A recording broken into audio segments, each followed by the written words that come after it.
On another matter, Mount Tongatabu, located between Geeston and Dover, has been the scene of a tense standoff between conservationists and loggers tied up in a court battle for the last 3 years. And in a landmark first, the Supreme Court of Tasmania has permanently restrained Forestry Tasmania from logging in a coupe on Mount Tongatabu.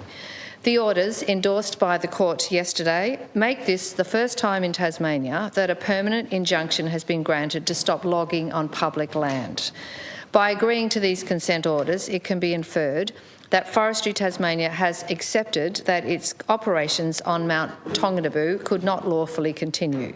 The agency is now permanently barred from logging coupe KD 045E under its Forest Practices Plan and is limited to restorative works only.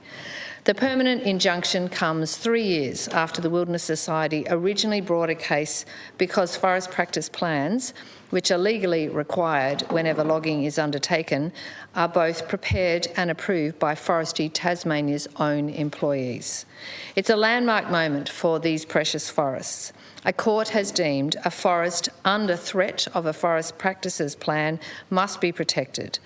The only conclusion to draw is that Forestry Tasmania and the Forest Practices Authority have agreed that if logging were to continue, it would be unlawful.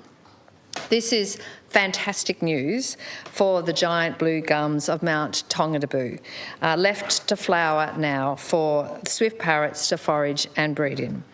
It's also great news for all the wedge-tailed eagles, the Tasmanian devils, the spotted-tailed quolls and eastern quolls, and the white-morph grey goshawk that call Tongatabu their home. The Greens are celebrating today alongside the campaigners from the Wilderness Society and their lawyer who took the case, the former Greens candidate Vanessa Blyer. And of course, we salute the tireless efforts of the local community, those people who identified the dangers to that forest and who fought to protect those beautiful swift parrot habitat and homes for all the other animals that I mentioned from permanent destruction. Now it's time for the Tasmanian Government to step up and close the loopholes that allow these destructive practices to persist and make sure that Lutruwita Tasmania's forests are managed for their true values, their biodiversity, for their climate values, for culture and, of course, for community.